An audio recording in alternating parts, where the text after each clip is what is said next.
আমার চ্যানেলে আপনাদের সবাইকে স্বাগত জানাচ্ছি। আমরা বাঙালিরা আমাদের প্রধান খাদ্য মাছ ভাত। আমরা মাছ বিভিন্নভাবে রান্না করে খেতে পছন্দ করি, কিন্তু আজকে যে মাছের রেসিপিটি রান্না করবো এটা শীতকালের ফেমাস মাছের রান্না। শীতকালে যে টাটকা সতেজ ফুলকপি দিয়ে মাছের রান্না করবো। এই জন্য নিয়েছি একটা মিডিয়াম সাইজের ফুলকপি কেটে টুকরো টুকরো করে নিচ্ছি, আর মিডিয়াম সাইজের দুটো আলু কেটেছি, আর এখানে নিচ্ছি চারা পোনা ছোটো ছোটো মাছ। এগুলো লবণ হলুদ মাখিয়ে রেখেছি। চলো কম তেল মশলা দিয়ে কত সহজে চারা পোনা ফুলকপি দিয়ে আর আলু দিয়ে ঝোল করে দেয় সেই রেসিপি আপনাদের সাথে শেয়ার করছি। আপনারা ভিডিওটি দেখতে থাকুন। চলুন বন্ধুরা, এবার রেসিপিটি শুরু করবো। এই চারা পোনা দিয়ে ফুলকপি আর আলুর ঝোল শীতকালে গরম গরম ভাতের সাথে খেতে দুর্দান্ত লাগে।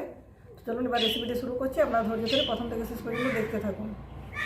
মাছটা ভেজে নেবো, এই জন্য কড়াইতে বসিয়ে দিচ্ছি সরষার তেল। তেলটা গরম হয়ে গেছে, গরম তেলে মাছগুলো 4-5টা করে দিয়ে একেবারে ভেজে নিচ্ছি। খুব ভালোভাবে মুচমুচে করে মাছগুলো ভাজতে হবে ফুলকপি দিয়ে মাছের ঝোল রান্না করতে চাইলে। বন্ধুরা, প্রথম ব্যাচের মাছগুলো খুব ভালোভাবে ভাজা হয়ে গেছে। 4-5 মিনিট ধরে উল্টে পাল্টে মাছগুলো খুবভাবে কড়া করে ভেজে নিচ্ছি। যেগুলো চারা পোনা, মাছটা খুব কচি, যদি কড়া করে ভাজা না হয় মাছগুলো যখন ঝোলে দেবো তখন ভেঙে যেতে পারে। এই জন্য মাছগুলো সবসময় কড়া করে ভেজে নিতে হবে। মাছগুলো তেল থেকে তুলে নিচ্ছি। দ্বিতীয় ব্যাচের যে মাছগুলো আছে সেগুলো একইভাবে ভেজে নিচ্ছি একই সময়।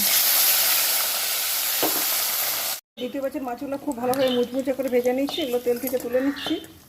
এরপরে ওই তেলে ফুলকপিগুলো ভেজে নেব।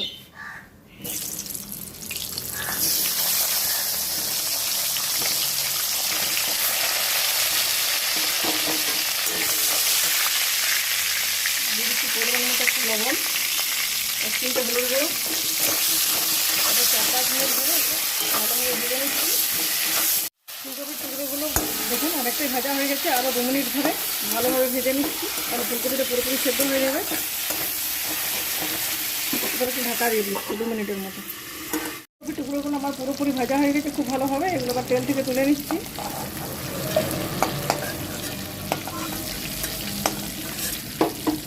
ওই তেলে আলুর টুকরোগুলো খুব ভালোভাবে ভেজে নেবো। এগুলো আগে থেকে লবণ হলুদ মাখানো ছিল, এই জন্য ভাজার সময় লবণ অ্যাড করছি না।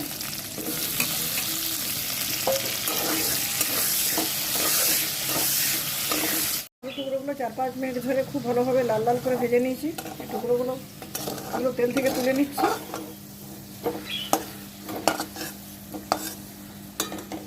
আলুগুলো ভাজার পর কড়াইতে যথেষ্ট তেল আছে, সেই তেলে দিয়ে দিচ্ছি কালো জিরের ফোড়ন। কালো জিরেটা খুব ভালোভাবে ভাজা হয়ে গেছে। দিয়ে দিচ্ছি একটা মিডিয়াম সাইজের কোচানো পেঁয়াজ। পেঁয়াজটা 2-3 মিনিট ধরে ভালোভাবে ভেজে নিচ্ছি।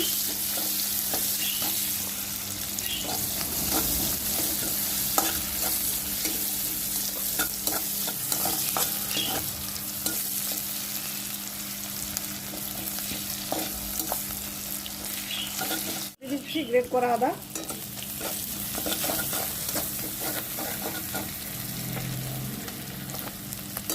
আদা টমেটো কুচানো,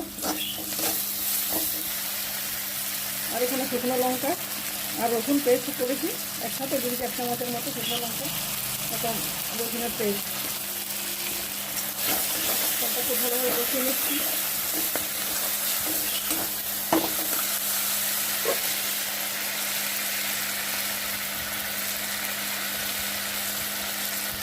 ছোটো চামচের 1 চামচ ধনে গুঁড়ো, 1 চামচ জিরে গুঁড়ো, 1 চামচ হলুদ গুঁড়ো, কালারের জন্য 1 চামচ লাল লঙ্কার গুঁড়ো। সব মশলাটা একসাথে আরেকবার ভালো করে কষিয়ে নেব যতক্ষণ না মশলা থেকে তেল ছাড়ে। মশলাটা খুব ভালোভাবে কষানো হয়ে গেছে। দেখুন মশলা থেকে তেল ছেড়ে দিয়েছি। এরপর তেলের মধ্যে অ্যাড করছি কষিয়ে রাখা আলুর টুকরোগুলো। টুকরোগুলো আরেকবার ভালোভাবে সমস্ত মশলার সাথে কষিয়ে নিচ্ছি।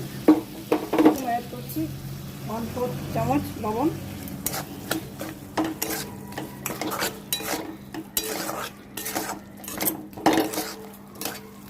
এবার দিয়ে দিচ্ছি 1/2 গ্লাসের মতো জল।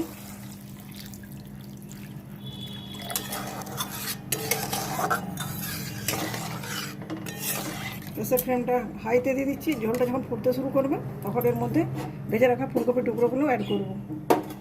4 মিনিট ধরে ঝোলটা খুব ভালোভাবে ফুটিয়ে নিয়েছি। আলুগুলো এর মধ্যে সিদ্ধ হয়ে গেছে। তো ভেজে রাখা ফুলকপির টুকরোগুলো এখানে দিয়ে দিচ্ছি। ফুলকপিগুলো খুব ভালোভাবে ভেজেছিলাম, ফুলকপিগুলো পুরোপুরি সিদ্ধ হয়ে গেছিলো। আর তার সাথে দিয়ে দিচ্ছি ছোটো মাছ। এগুলো 2 মিনিটের মতো ফুটিয়ে নিচ্ছি যাতে এই যে ঝোল বা গ্রেভিটা বানিয়েছি সব মশলাগুলো এর মধ্যে ঢুকে যায়। উপর থেকে ছড়িয়ে দিচ্ছি একটু কোচানো ধনে পাতা। দিচ্ছি দুটো চেরা কাঁচা লঙ্কা,